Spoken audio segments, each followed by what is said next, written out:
What's up, boys? It's Nick from Team Table 501 here. I'm the king of the scrubs, and today I'm going to show you my Salamangreat deck profile post Rise of the Duelist. Yes, it's been a long, tedious wait, but after 5.5 months, I finally have my deck again. It's not exactly what I had the last time that I saw the deck. Excuse me for a moment. Oh, sorry about that. I don't know what's gotten into me today. Obviously, this has a lot of new cards in it. A lot of new artworks, as you'll be able to tell. But yeah, I'm very happy to finally have this deck again. I'll be able to play it at its full power. And yeah, I'm very excited to see where this deck goes, going forward into the metagame. Obviously, now it's not in the greatest spot, but I still think it's pretty strong. Even though you're not making very powerful turn 1 boards, as long as you get to play past turn 1, you probably just can't lose the game. So that's why I like playing this deck. And you're very good at surviving past turn 1 anyway, so... As always, the link to the deck list is in the description down below. Excuse me. I'm really sorry. I don't know what's going to get into me today. As always, the link to the deck list is in the description down below, as long as you just want to see that. Also, my Facebook and Twitter in the description. Go follow me, friend me. I post cool shit. Without further ado, let's just get into the profile. So, like I said, this is my Salamangreat deck. Post Rise of the Duelist, obviously. So I've taken Infernoble and Megalith and stuff into consideration when deck building. So let's just start with the deck list. So, 1 copy of Gazelle. Obviously, I'm only allowed to play 1 of this card. This card's absolutely insane. It's like a 1 card, like, everything. This card is going to be a 1 card Anaconda. When Dragoon comes out, it's going to be a 1 card. It could be a 1 card access code. Oh, I'm really sorry. I'm really, really sorry. I don't know what's getting into me. This card just, like, does literally everything. But that's the thing. Is like, because it does everything, it's never resolving. So that's why I'm actually maxing out on Spinny. I don't understand why people are playing any less than 3 of this card. This card is the nuts. Like, I would much rather normal this over debug 95% of the time. It's a great normal. It lets you get to Banelinks. This can't get hand trapped at all. It's an extender when it's in the graveyard. This card just does literally everything you want it to and then some. This thing is ridiculous. And then only 1 Foxy. This card's actually pretty medium to me right now. I thought about not playing it at all, but you need to be able to out random floodgates from like Numeron Guru and decks like that. Being able to out the Invocation, or being able to out the Magical Meltdown so that you can actually negate their fusion spells is pretty important as well out of the Invoke Dogmatica deck. And again, random floodgates are showing up. Even the Mirror Match sometimes matters, where being able to destroy a Face-Up Will is super important. This card does help unbrick you, but again, every single person knows that you just need to be able to negate the normal summon at this point. Especially in a deck like this where you don't really have a lot of extenders, so I don't want to play too many normals that just, like, they get negated and you just, like, have to end your turn. And this is one of them, so... Man. 2 copies of Jack Jaguar. You just have to play 2 this card. You're playing Desires, you don't want to lose access to your recursive, extra deck monsters. And this card actually kind of matters because of piercing damage, so, like, if your opponent randomly has a monster in defense mode, or, like, if they leave a Herald on board, you can get this on board and you can swing over the Herald, then you'll deal damage, which is nuts. And then the last monster I play is Falco to set spells and traps and to return Gazelle to your hand. It's actually what this mostly is here for, because, like, you'll use Gazelle, send this, have this pick up Gazelle, and then you're ready for next turn if you, like, need it for next turn. Or you can just send this, set your trap card, and then your board is just so set up. That's it for the solid monsters. On to the normals. 3D Bug. I've thought about playing Buffalo, but I think you just need as many ways to access Gazelle as possible, because Gazelle's a 1 card win condition. Even though I was talking about if normals get negated, your turn ends, this is the prime example of that. The problem with Buffalo is that Buffalo isn't guaranteed, and the card you're drawing into might not even be live. So, like, Buffalo might draw you into extenders that don't do anything. Buffalo might draw you into hand traps that you can't activate. Buffalo might draw you into more monsters that you can't do anything with. It's just really random, and in a format where the first turn literally dictates the entire match, basically, I don't really want to introduce that RNG, like, just into the game because of a card I included in my deck. So I would much rather just have Debug, even though it's going to get negated by Imperm, Gamma, even Ash. People will probably just ogre this just so that's off the board. But you just need as many ways to find your 1 card win con as possible, and this is another 3 copies of that, so... And then lastly, 3 Parallel Exceed for, like, the monsters. This card's still really strong, I thought about cutting this card because the rank 4 pool is not that deep anymore, and a lot of the cards that you need, or like a lot of the cards that you can summon in the rank 4 pool just aren't great anymore. But Abyss Dweller is still fucking broken, and like that's really the only reason I have this card still in the deck though, is because Dweller is actually nuts. Like, the Invoke Dogmatica deck can't play if you Dweller them. Megalith has a really hard time playing if you Dueler them. Infernoble doesn't care as much as if you Dueler them, but it's still really annoying that they can't recur a lot of their cards from there. What else is there? The Adamantivator deck, they don't really care if you Dueler them because you're just shutting off Block Dragon, but depending on the context of their hand, that might matter if they just lose 3 cards worth of value. But yeah, like, Dweller's nuts, and you'll see in the extra deck I play 2 rank 4s. The other one's actually fine. I don't know. Maybe when Dragoon comes out, we can't play this card anymore, and we have to play, like, Dragoon Answers. Like, maybe we have to play Super Polymerization. Maybe we play Dragoon ourselves, and we play a bunch of 1-card Anacondas. I'm not sure, but for the time being, I'm going to stick with Parallel Exceed. And then for the hand traps in the deck, I'm playing 3 Ash Blossom. This is by far the weakest. If I didn't have to play this card, I wouldn't, but because you're playing Salad, you have to. It's a fire monster. You can get this back with Sunlight Wolf every turn. And then Imperm. This might be the best hand trap right now. It's not a monster effect, so you can't get triple tactics. It negates the Zexal so that you can play Yu-Gi-Oh! This card's fucking broken. Like, if you're a semi-competitive Yu-Gi-Oh! Player and you don't own Impermanence, you should probably own Impermanence. This card is the fucking nut. And then what I think is the best hand trap in the game right now, 3 copies of Gamma and a Driver. So Gamma's just like the literal tits right now. Like, it negates a card, destroys it, and puts 2 bodies on board. So obviously the 2 bodies on board is less relevant. It's more so the fact that you get to negate your opponent's critical card and destroy it. Like, just being able to get it off the board is the most important part of Gamma. And again, if you are going first, like if you activate Mining and someone ashes you, and then you chain Gamma, you just get 2 bodies on board for free, which is the literal fucking nut. So, yeah, Gamma is insane right now.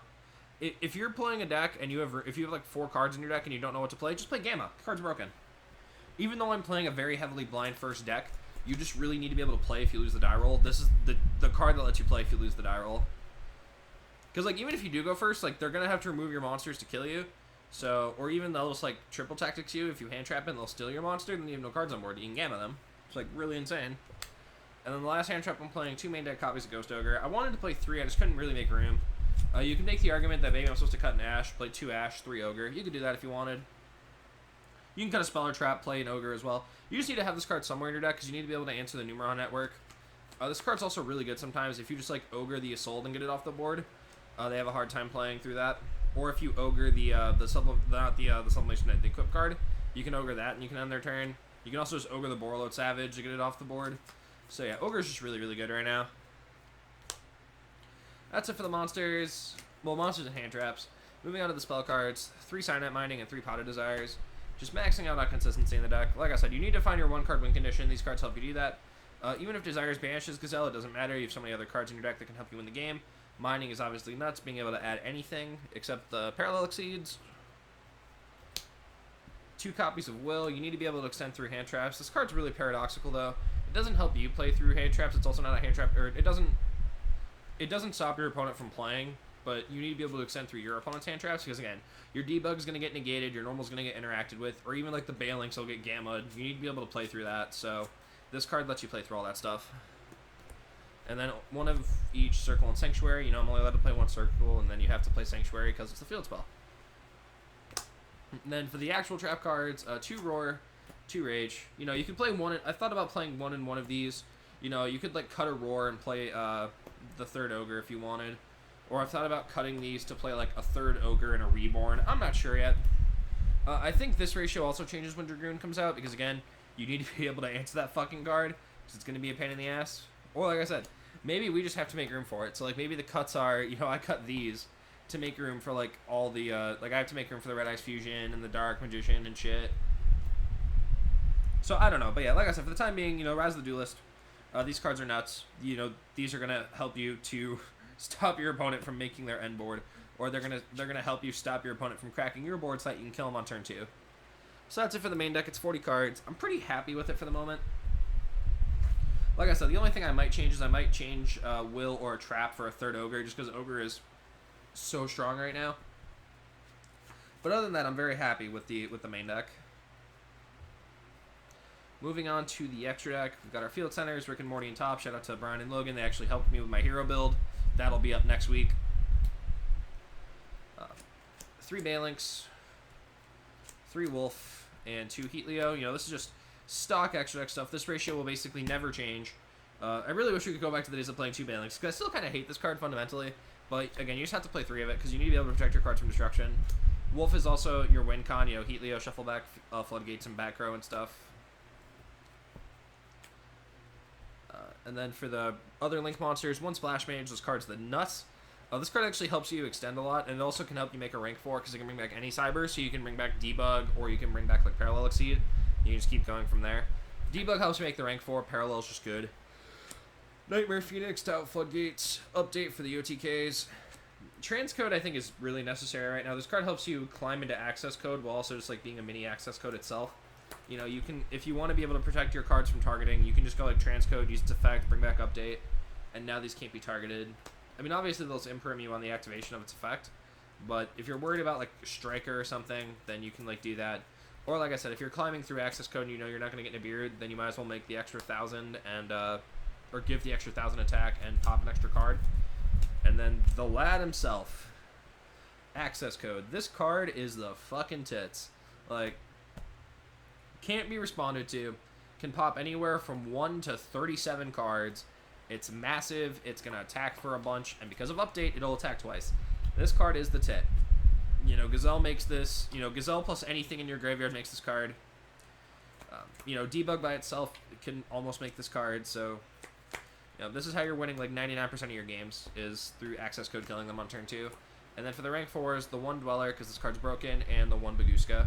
I'm not sure how good Baguska is right now. You know, there are a lot of decks that can just, like, play links and do their effects through Baguska.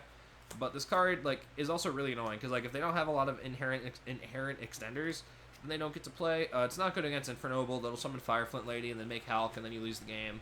Or Assault, and you lose the game. But, like, a deck like Megalith has a really hard time playing through Baguska, because all their effects are on field. So even if they do the Hulk combo, they're not going to be able to search off any of their Megalith cards. So that's it for the extra deck. Moving on to the side deck. The side deck's kind of a mess right now. You know, I've been trying to mess around with a bunch of different cards. I don't know what is correct, but this is what I've been playing at locals, and it's been, you know, doing fine.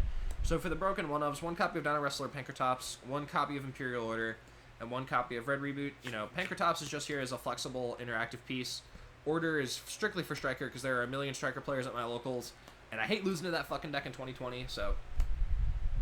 Reboot's mostly for Guru, because that deck will just actually kill you now because of Numeron cards if you give them a turn. So if you're able to go second, if you have to go second, and you can, like, get through the Numeron, and then you just, like, reboot them, you're just going to kill them with access code. So, yeah, this card is probably necessary right now in this deck. 3 Dark Ruler no more. These should be droplets. My droplets are in the mail. Haven't gotten them yet, but yeah, they should be droplets. But even Dark Ruler's fine. You know, it doesn't let you kill them, whereas Droplet lets you kill them. But you still need to be able to play through the Infernoble board, the Megalith board, the combo boards. You know, this card's super important. If you can't afford Droplet, and you're playing a deck that doesn't necessarily care about killing your opponent, you just want to break their board, you really, really want to play something like Dark Ruler. But Droplet's way better, because Droplet lets you kill them. You just have to send cards. And you don't care about sending cards, because all your cards are 1-card play starters. So, and 3 copies of Lightning Storm. This card's just really strong. If you don't have this card, it's actually fine. This is mostly here just to be a massive back row removal spell. So if you want to play something like Twin Twister or Cosmic Cyclone, you can do that. This is mostly here just like 5-for-1 people who think they can set cards in 2020. But I like Storm for the flexibility of being a board wipe.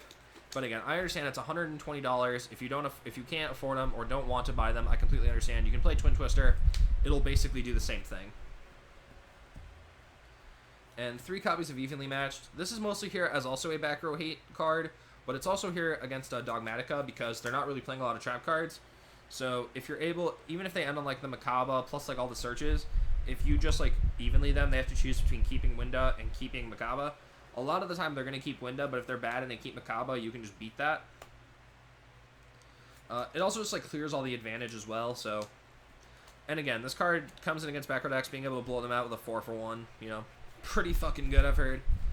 You could board this in against combo if you wanted. I don't like boarding it against combo because they're either going to smoke grenade it out of your hand and you're just never going to be able to use it against them, or they're going to end on 35 negates and they'll never resolve, so... And then the last card in my side deck, 3 copies of Summon Limit. If we have to go first against combo, I want a card that just auto-wins against them. If this card auto-wins against combo, they're probably only going to have, like, Lightning Storm and, like, Cosmic Cyclone as outs. So they've only got, what, 4 to 5 outs in their whole deck? They might not even have a single out to this card. So if you draw it going first, like, Sunlight Wolf plus this is going to end the game, because you'll usually have Gazelle. Gazelle will send Foxy, you pop this, and then you kill them. So, but yeah, this card is just insane against combo. If you need a card for going first against combo in your side deck, go ahead and play Summon Limit. The card is the tits. So that does it for my Salamangreat deck profile post Rise of the Duelist. Like I said, I think the deck is fine right now. You know, you have a large quantity of cards that let you play past turn 1, and you have a lot of ways to just kill your opponent. So